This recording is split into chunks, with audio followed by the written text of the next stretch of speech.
जय श्री सांवरिया सेठ। हम बात कर रहे हैं उस घटना की जहां एक गांव में एक खुदाई के अंदर 3 दिव्य मूर्तियां निकलती हैं और आज उसी चमत्कारी घटना ने राजस्थान को दिया एक ऐसा तीर्थ स्थल जहां लोग भगवान को सिर्फ पूजते नहीं, उन्हें अपना बिजनेस पार्टनर बनाते हैं या कहो पाटीदार बनाते हैं।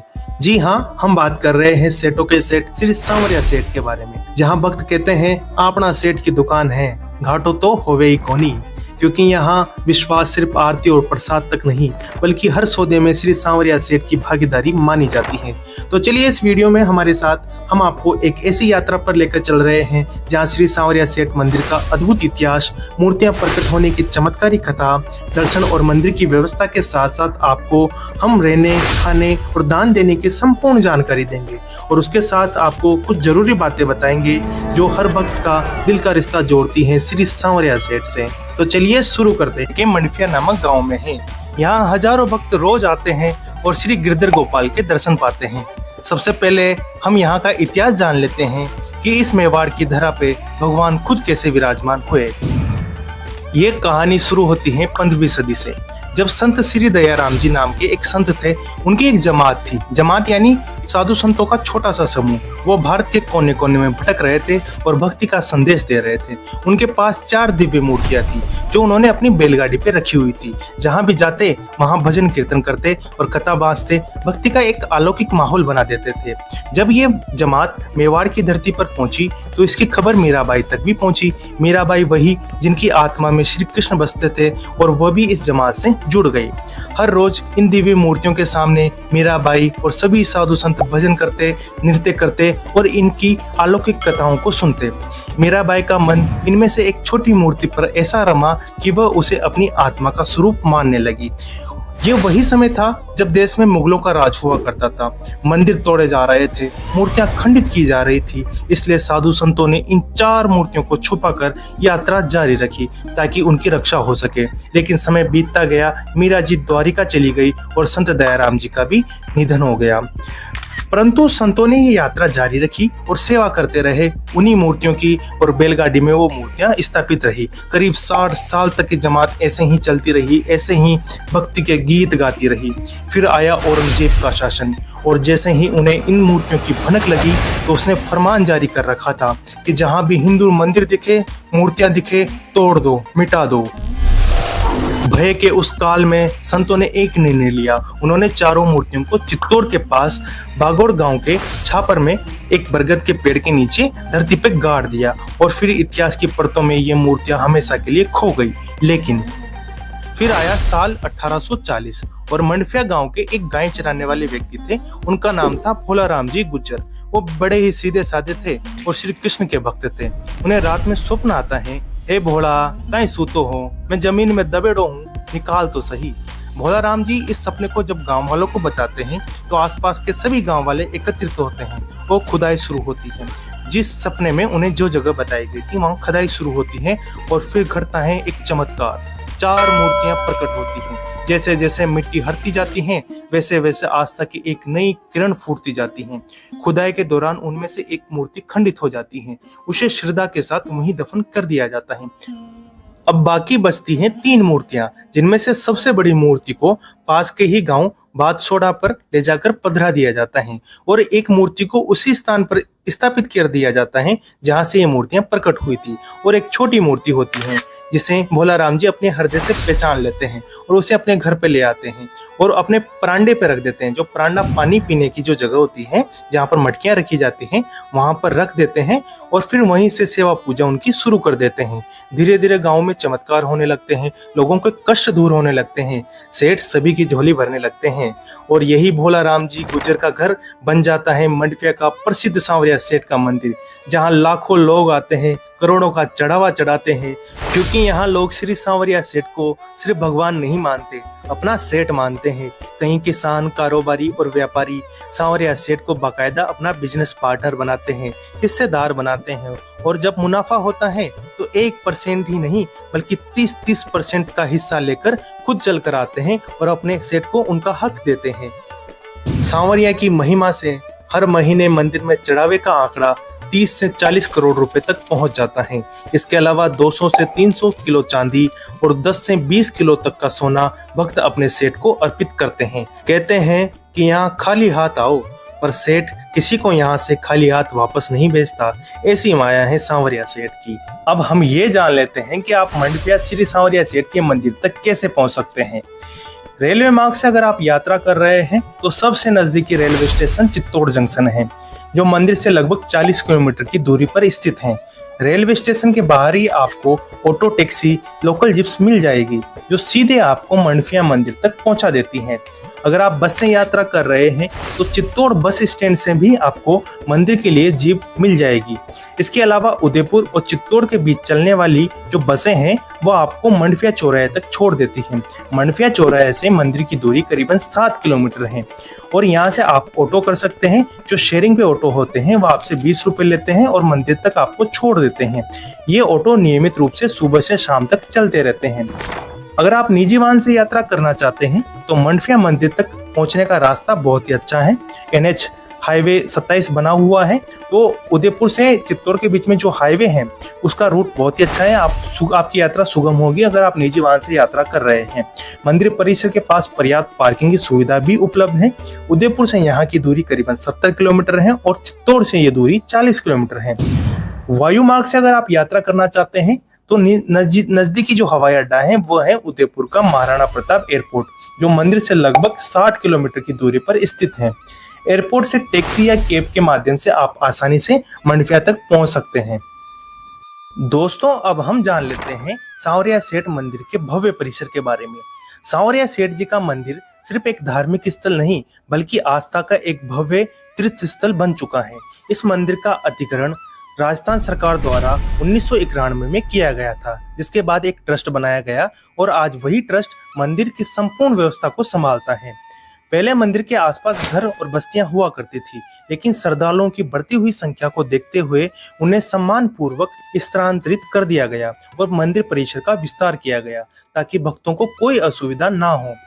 मंदिर परिसर में प्रवेश करते ही सबसे पहले एक विशाल मुख्य द्वार मिलता है, जहां से करीबन 700 मीटर लंबा एक कॉरिडोर शुरू होता है, जहां से आपको मंदिर का भव्य शिखर दिखना शुरू हो जाता है।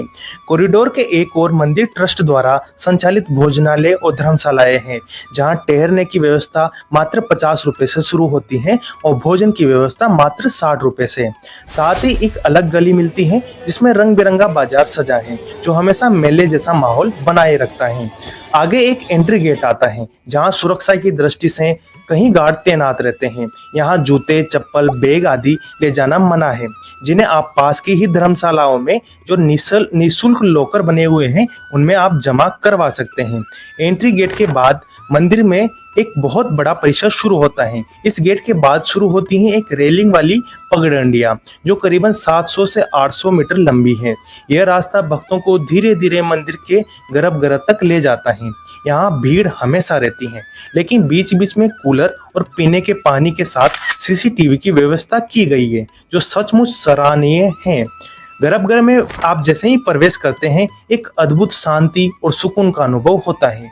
सेठ जी के सामने ही ट्रस्ट के कर्मचारी भक्तों के द्वारा चढ़ाए गए धन को गिनते रहते हैं और ये सब कुछ सार्वजनिक रूप से पारदर्शी तरीके से किया जाता है। सभी भक्त बारी बारी से श्री सांवरिया सेठ के दर्शन करते हैं।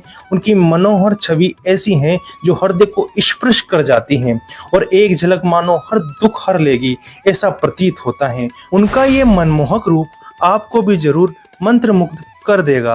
दर्शन के बाद भक्त दूसरे द्वार से बाहर निकल जाते हैं और फिर वापसी उसी कॉरिडोर के रास्ते से की जाती है। यहाँ आए दिन बहुत भीड़ होती है, पर मंदिर प्रशासन की व्यवस्था उत्कृष्ट है, जो भीड़ को भी कंट्रोल करते हैं और सभी भक्तों के दर्शन भी सुनिश्चित करते हैं। यहाँ पूजा सामग्री के नाम पर किसी में कोई भी बंधन नहीं है। किसी का अगर काम हो जाता है तो वो अपनी श्रद्धा के हिसाब से कुछ हिस्सा सांवरिया सेठ को अर्पण कर देता है। बाकी कोई भी यहाँ पर पंडित पैसा नहीं मांगता है और सुविधाएं भी बहुत अच्छी हैं, जैसा हर मंदिर पर देखने को नहीं मिलता है। और विशेष बात यह है कि मंदिर परिसर में मोबाइल, कैमरा और किसी भी प्रकार की पूजा सामग्री ले जाना बिल्कुल वर्जित है। यहाँ पर सिर्फ भगवान होते हैं, भक्त होते हैं और यहाँ पर कोई दिखावा नहीं होता, बिना किसी शोर के बस शुद्ध भक्ति और आस्था का समर्पण आपको यहाँ देखने को मिलेगा। सांवरिया सेठ का मंदिर हर दिन भक्तों के लिए खुला रहता है, लेकिन उनके दर्शन करने का समय निर्धारित है। प्रातः 5:40 पर मंदिर के पट खोले जाते हैं और 12 बजे तक आप उनके दर्शन कर सकते हैं। 12 बजे के बाद कुछ देर के लिए मंदिर बंद होता है। दिन के 2:30 बजे मंदिर में दर्शन फिर से प्रारंभ किए जाते हैं और ये दर्शन रात्रि के 11:30 बजे तक खुले रहते हैं। फिर उसके बाद मंदिर के पट बंद कर दिए जाते हैं। वैसे तो हर दिन यहाँ पर श्रद्धालुओं की भीड़ लगी रहती है, लेकिन 11, 14 और अमावस के दिन यहाँ पर विशेष अवसर माने जाते हैं और भीड़ अपने चरम पर होती है, जहाँ भक्तों की संख्या लगभग 2 लाख तक पहुँच जाती है। अगर आप थोड़ा भीड़ भाड़ से बचकर शांतिपूर्वक दर्शन करना चाहते हैं तो इन विशेष तिथियों से आप बच सकते हैं। तो दोस्तों, अब हम मंदिर में दर्शन करने की प्रक्रिया के बारे में बात कर लेते हैं। मंदिर के अंदर दर्शन करने के लिए जो लाइनें लगती हैं उसमें लगना अनिवार्य है। औसतन आपको दर्शन कर बाहर आने में 1 से 2 घंटे का समय लग जाता है, लेकिन इस दौरान आपको एक खास बात नजर आएगी। जब आप मंडफिया गांव की सीमा पर प्रवेश करते हैं तो सेठ जी की कृपा स्वतः ही शुरू हो जाती है। रास्ते में भंडारे, पेयजल की मुफ्त सेवाएं और प्रसाद आपको कहीं जगह स्वतः ही मिल जाते हैं। ऐसा लगता है मानो खुद सांवरिया सेठ अपने भक्तों का स्वागत कर रहे हों। अगर आप सामान रखने और ठहरने की व्यवस्था के बारे में जानना चाहते हैं तो मंदिर परिसर के ठीक सामने ही सरकारी ट्रस्ट द्वारा संचालित कुछ धर्मशालाएं स्थित हैं, जहां पर मुफ्त में लॉकर सुविधाएं उपलब्ध कराई जाती हैं। आप अपना ताला लेकर सामान को सुरक्षित वहां पर रख सकते हैं, जिसका कोई चार्ज नहीं है। अगर आप रुकना चाहते हैं तो 50 रुपए से कमरों की सुविधा भी इन धर्मशालाओं पे उपलब्ध है और आप वहां पर आसानी से कमरा ले सकते हैं। और पास में ही निजी होटलें भी उपलब्ध हैं, आप उन पे भी जा सकते हैं और अपना आरामदायक सुविधाएं प्राप्त कर सकते हैं। अगर हम पूजा सामग्री और प्रसाद के बारे में सच्चाई जाने तो ये है कि मंदिर के अंदर किसी भी प्रकार की कोई भी पूजा सामग्री या प्रसाद या फूल ले जाना बिल्कुल वर्जित है। कुछ लोग और कुछ दुकानदार आपको बाहर कहेंगे कि अंदर पूजा चढ़ती है, ये विशेष पूजा चढ़ती है, लेकिन ऐसा कुछ भी नहीं है। अंदर आपको कुछ भी चढ़ावा नहीं चढ़ाना, ना ही कोई पंडा पुजारी आपको अंदर पैसे मांगता है। सांवरिया सेठ की कृपा है, खुद लोग अपने हिसाब से, अपनी श्रद्धा के हिसाब से भगवान को दान देते हैं। किसी का काम होता है, किसी का व्यापार में लाभ होता है तो वो कुछ हिस्सा भगवान को स्वतः ही चढ़ा देते हैं। यहाँ सिर्फ भक्ति स्वीकार की जाती है। भक्त अंदर खाली हाथ जाते हैं, लेकिन सेठ जी कभी किसी को खाली हाथ वापस नहीं लौटाते। वो आपकी हर मनोकामना पूरी करते हैं। हर श्रद्धालु की यही अनुभूति है।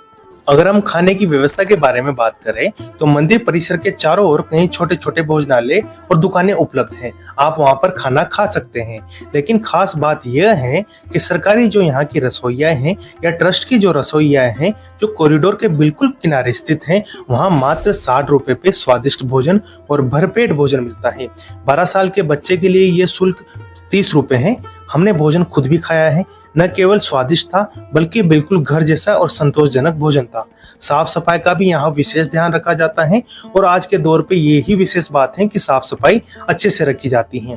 आप यहाँ का खाना खा सकते हैं, सभी लोग यहाँ का खाना खाते हैं, बहुत ही अच्छा खाना है। आप आइए, जरूर यहाँ पर खाना खाइए, दर्शन कीजिए और सांवरिया सेठ की कृपा का लाभ लीजिए। अब दोस्तों, आपके मन में एक सवाल आ रहा होगा कि भगवान श्री कृष्ण का ये जो सांवरिया सेठ है वो नाम कैसे पड़ा। तो मैं आपको इसकी एक कथा सुनाता हूँ। गुजरात के जूनागढ़ में एक भक्त हुआ करते थे। उनका नाम था नरसिंह मेहता। वो भगवान श्री कृष्ण के अनन्य सेवक थे।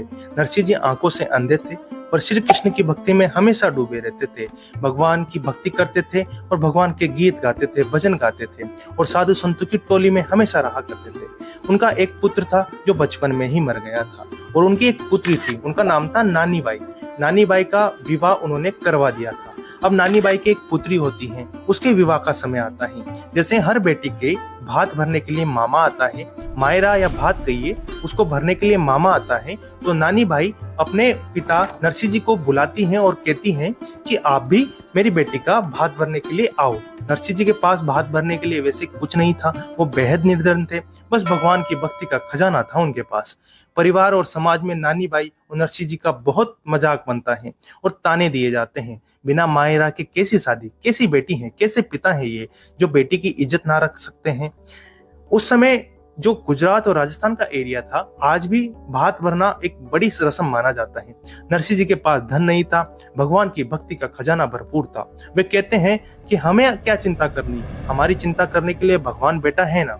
जब नरसिंह जी के पास भात का संदेश आया तो उन्होंने जो सामानों की लिस्ट पढ़ी उसे देखकर बहुत चिंतित हो उठे और उन्होंने अपने भगवान को पुकारा, नरसिंह मेहता तो कोई नहीं जाने, तुमको जाने सारा संसार, चिट्ठी मेरी आई है, सुन लो मेरे सांवरिया सरकार। ये वचन बोलकर वो अपनी टूटी फूटी बैलगाड़ी लेकर निकल पड़े भात भरने के लिए।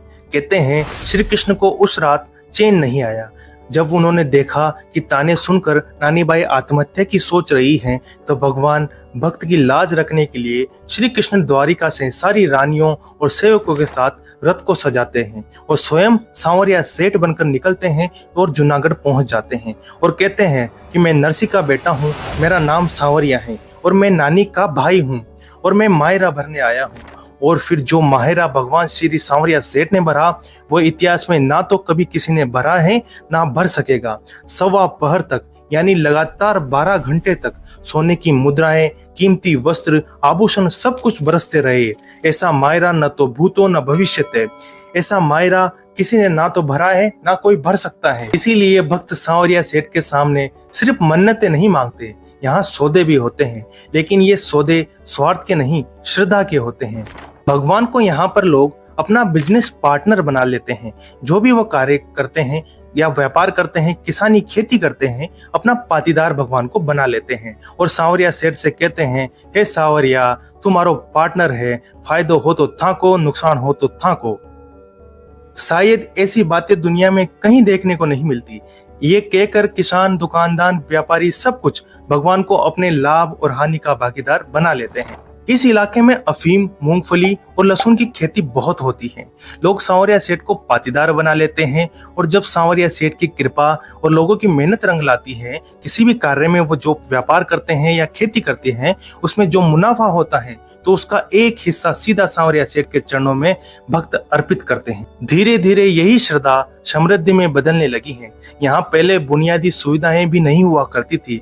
आज यहाँ पर मंदिर ट्रस्ट और सरकार दोनों मिलकर मंडफिया और आसपास के गांवों का विकास कर रहे हैं। सड़कें, अस्पताल, स्कूल सब कुछ सांवरिया सेठ की कृपा से धीरे धीरे बेहतर होने लगे हैं। ये इलाका पहले बहुत पिछड़ा हुआ करता था, लेकिन आज बस सांवरिया सेठ की कृपा है। कहीं लोग बाहर से देखकर कहते हैं, अरे वहां तो सिर्फ काली गाड़ियां चलती हैं, वो तो 2 नंबर वालों के भगवान हैं। पर शायद वह नहीं जानते, इस दरबार में सबसे ज्यादा सिर झुकते हैं उन गरीब किसानों के जो हर साल बारिश के लिए, फसल के दाम के लिए अपने सेठ से दुआ मांगते हैं और जब मुनाफा होता है तो भगवान को जी खोल कर चढ़ावा चढ़ाते हैं। और रही बात काली गाड़ियों की, तो ये भी इस सेक्टर की एक पहचान है, क्योंकि मेवाड़, हाड़ौती और मारवाड़ के ग्रामीण इलाकों में काली स्कॉर्पियो या एसयूवी रखना रुतबे की नहीं, मेहनत की निशानी मानी जाती है। और ये मानो कि यहाँ के लोगों का इसमें अपना एक एकाधिकार है, क्योंकि यह गाड़ियां उन लोगों की हैं जो खेतों से उठकर मेहनत के बल पर यहाँ तक पहुंचे हैं। ये सिर्फ सांवरिया सेठ की कृपा से संभव हुआ है। सांवरिया सेठ के दर में जो भी आता है कोई खाली हाथ नहीं लौटता। सांवरिया सेठ सबकी झोली भरते हैं। यहाँ भक्त सिर्फ भगवान को पूजते नहीं है, बल्कि उन्हें अपना हिस्सेदार मानते हैं, क्योंकि सांवरिया सेठ व्यापार में नहीं, भरोसे में निवेश करते हैं और उस भरोसे का जो ब्याज देते हैं वो समृद्धि बनकर लौटता है। बोलो जय श्री सांवरिया सेठ की जय। यहाँ आपको ऑनलाइन पेमेंट के साथ साथ सोने चांदी से बनी हुई वस्तुएं भेंट करते हुए लोग दिख जाएंगे। कहीं बार तो विदेशी मुद्राएं जैसे डॉलर, यान, रूबल में भी भेंट चढ़ाई जाती हैं, क्योंकि जो लोग बाहर काम करते हैं वो फिर जब यहाँ लौटते हैं और उनका कोई भी काम सांवरिया सेठ की कृपा से हो जाता है तो सांवरिया सेठ को वो अपना हिस्सा दे देते हैं। ऐसी है सेठ की महिमा कि लोग कहते हैं सेठों में सेठ सांवरिया सेठ, बाकी सब डुप्लीकेट। तो दोस्तों, अगली बार जब आप किसी कठिनाई में हो, व्यापार की कोई योजना बना रहे हो या जीवन में सिर्फ थोड़ी शांति चाहते हो, तो एक बार सांवरिया सेठ के दरबार पे जरूर आइए, क्योंकि वहाँ सिर्फ भगवान नहीं है, आपको सेठ मिलेगा और वो आपका हिस्सेदार बनेगा। जय श्री सांवरिया सेठ। तो दोस्तों, आपको अगर ये वीडियो पसंद आया हो, भावनात्मक और उपयोगी लगा हो, तो वीडियो को लाइक करिए, शेयर करिए और चैनल को सब्सक्राइब करना ना भूलिए। आपका एक लाइक, एक शेयर मुझे और भी हिम्मत देगा। ऐसे ही वीडियो मैं आपके लिए लाता रहूंगा, इसलिए चैनल से और मुझसे जुड़े रहिए। आपका एक लाइक एक और झोली भर सकता है श्री सांवरिया सेठ के नाम। जय श्री सांवरिया सेठ।